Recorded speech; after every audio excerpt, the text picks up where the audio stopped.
June 6, 1944. 00:15 hours.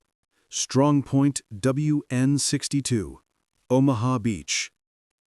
Inside a concrete bunker overlooking the English Channel, German machine gunner Heinrich Seel cleaned the barrel of his MG-42. In his pocket, a letter from his sweetheart back home, a promise that they would reunite when Germany's victory was complete. Only days earlier, he had written to her with confidence, "The invasion will be their grave. We will throw them back into the sea." The Atlantic wind was calm that night. Through the narrow embrasure, Seel could see nothing but endless darkness. The sea looked peaceful, innocent. But beyond that horizon, the largest invasion force in history was already moving. In just a few hours, Seel's world would collapse. His gun barrel would glow red with heat, and he would fire over 13,000 rounds into the chaos of Omaha Beach. Around him would lie mountains of empty shell casings, twisted metal, and silence broken only by the screams of dying men. He would later claim he had stopped 1,000 soldiers. Historians doubt it, but it didn't matter. What mattered was that the myth of Nazi invincibility was about to meet its reckoning. From Norway to the Pyrenees, the Germans had built their Atlantic Wall, 2,000 miles of fortresses, mines, and machine gun nests. Hitler had called it the greatest defensive system in history. Propaganda films called it the wall that would hold back the world. But that night, it stood quietly in the dark, waiting for the storm that would decide the fate of Europe. For the young German soldiers manning those bunkers, the night felt endless. Some played cards, others wrote letters home. Few believed the invasion would ever come. Then, as the first streaks of dawn brushed the horizon, radar operators along the coast began shouting into their radios. Blips appeared on their screens, hundreds at first, then thousands. The sea itself seemed to move. Seel raised his head from the gun sight and froze. The channel was filled, from horizon to horizon, with ships, a sight so vast that his mind refused to believe it. The invasion of Europe had begun. To Hitler, the Atlantic Wall was more than a line of defense. It was a symbol of power. After years of retreat in the East, he wanted the West to stand unbreakable. He told his generals, "If they come, we will destroy them on the beaches." By 1944, the wall stretched over 2,400 miles, guarded by 58 German divisions. The propaganda ministry boasted that it was impenetrable, built with 17 million cubic meters of concrete and 1.2 million tons of steel. At Omaha Beach, the defenses were especially brutal. Concrete bunkers, anti-tank guns, artillery pits, and thousands of mines buried in sand and surf. Over 3,700 obstacles, jagged metal, wooden stakes, and hidden explosives littered the tidal zone. Every inch of the beach was sighted for gunfire. But there was one flaw: the men. Many defenders were not hardened veterans, but conscripts, Poles, Czechs, and Russians forced into German service. Few believed they could win. Many hadn't even seen combat before. Field Marshal Erwin Rommel, the legendary Desert Fox, had been sent to inspect the wall. What he found alarmed him. He saw empty bunkers, incomplete fortifications, and outdated artillery pieces. The concrete looked impressive, but the guns inside were decades old. Ammunition was scarce, and the Luftwaffe could no longer control the skies. Rommel understood that the next invasion would be decided not by courage, but by air power. He told his staff, "The first 24 hours of the invasion will be decisive. The fate of Germany will be decided there." But he also knew something else, that the Atlantic Wall could not stop an enemy that owned the skies. Without air cover, the bunkers were little more than tombs. Still, the propaganda continued. Newsreels showed smiling soldiers, confident commanders, and banners reading, "No power on earth can break the Atlantic Wall." The German people believed it. The soldiers manning the coast hoped it was true. But deep down, Rommel suspected that when the invasion came, the wall would not save them, it would bury them. Germany's greatest enemy in 1944 was not the Allies, it was overconfidence. The High Command believed that an invasion could only come under perfect conditions: calm seas, clear skies, and a full moon. When a violent storm struck on June 5th, German meteorologists declared that no invasion was possible for at least 2 weeks. Many commanders left their posts. Even Rommel went home for his wife's birthday. It was a mistake that would cost them France. Unknown to them, the Allies possessed advanced weather stations in Greenland and the Atlantic. They detected a brief 36-hour break in the storm, just enough time for an invasion. Eisenhower seized the opportunity. At the same time, Allied intelligence had built a masterful deception, Operation Fortitude. Through fake radio transmissions and inflatable tanks, they convinced the Germans that the real invasion would strike at Calais, not Normandy. So when the first reports of landings came, Hitler refused to believe them. "A diversion," he said. "The real blow will come at Calais." And so, as thousands of Allied troops stormed the beaches, entire German divisions sat idle, waiting for an attack that would never come. When the truth became undeniable, it was already too late. The impregnable Atlantic Wall was being overrun. Germany's belief in its own invincibility had doomed it. The wall that was meant to protect the Reich had become its own prison. Just after midnight on June 6th, the sky over Normandy filled with shadows. Thousands of Allied paratroopers from the U.S. 82nd and 101st Airborne Divisions and Britain's 6th Airborne dropped behind enemy lines. Their mission? To capture roads, bridges, and towns before the main invasion began. To the Germans, it was chaos. Reports flooded in from every direction. Paratroopers in the east, in the west, near Caen, near Carentan. No one knew where the main force was.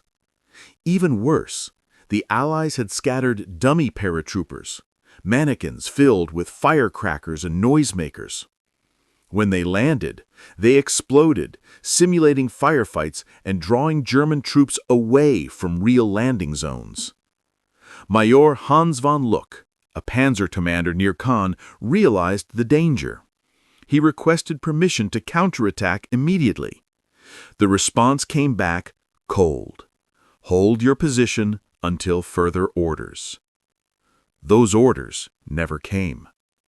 Hitler had centralized all control of armored divisions under his personal authority, and he was asleep. For hours, German tanks remained motionless while airborne troops seized key positions across Normandy. By dawn, the Allies had achieved what seemed impossible: control of the roads leading from the beaches inland. The confusion created by the phantom paratroopers had paralyzed the German response before the first landing craft even touched the sand. As von Luck would later write, "We were lost before the battle had even begun." At 5:30 a.m., the gray light of dawn revealed a sight no German soldier could comprehend.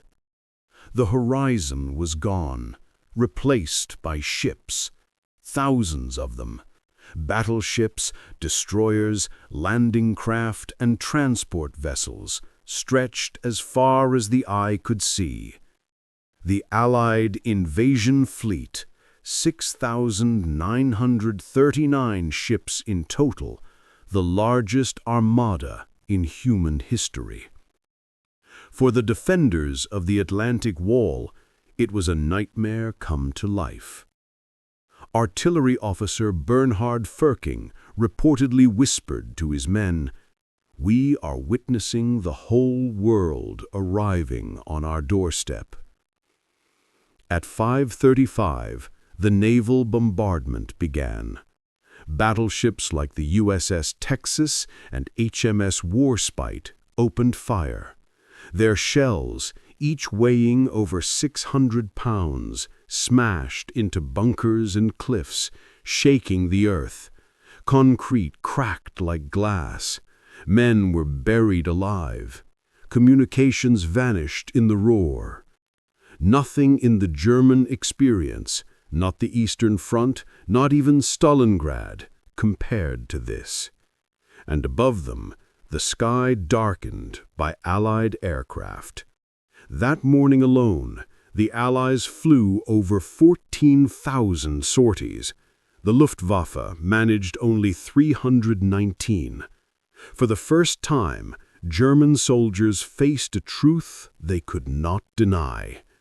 They were utterly outmatched by air, by sea, by numbers, by industry. As one survivor later recalled, it was like the ocean itself had turned against us. At 6:30 a.m., the first American troops hit the beaches of Omaha. Machine guns from WN62 and other strongpoints opened fire. The sea turned red. Landing craft exploded before they even reached the shore. Men drowned under the weight of their own gear. Others crawled forward through surf and blood, searching for cover that didn't exist. Heinrich Seel fired until his weapon's barrel warped. He claimed 13,500 rounds. He watched the tide bring wave after wave of soldiers. No matter how many fell, more came. Every time a landing craft was destroyed, 3 more appeared. By mid-morning, the beach was a graveyard of bodies, debris, and fire. But the Americans kept coming. Behind them, destroyers sailed dangerously close to shore, firing point-blank into German positions. The wall began to crumble. By noon, Seel's ammunition was nearly gone. The defenders were surrounded, isolated, and terrified. The mighty Atlantic Wall had lasted less than 6 hours.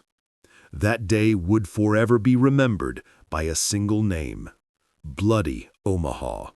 As the Allies broke through the beaches, the German command structure fell apart. Air attacks had destroyed radio towers and telephone lines.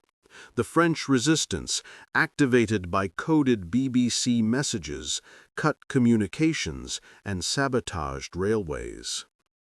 By midday, entire divisions had vanished from the map. Orders from Berlin arrived hours too late, sometimes not at all. Panzer units, the backbone of German defense, remained frozen. Rommel's 21st Panzer Division didn't attack until late afternoon. By then, the Allies had established a firm beachhead. When the tanks finally reached the coast, they were met not by helpless soldiers, but by a storm of naval fire. Shells from offshore destroyers tore through armor like paper. By nightfall, half the division was gone. The fortress of Europe was collapsing under its own weight, strangled by confusion, air power, and the Allies' sheer industrial might. What the Germans faced in Normandy was more than an army. It was a system. The Allies had turned warfare into an industrial process. They built ships faster than the Kriegsmarine could sink them, planes faster than the Luftwaffe could shoot them down, and tanks in numbers the Panzer divisions couldn't imagine. By June 12th, the Allies were landing 15,000 tons of supplies a day. German reinforcements took weeks to reach the front, their convoys shredded by fighter-bombers. Some divisions lost a third of their vehicles before even reaching battle. The Germans fought bravely, often fanatically, but courage could not stop mathematics. Every gun they destroyed was replaced within hours.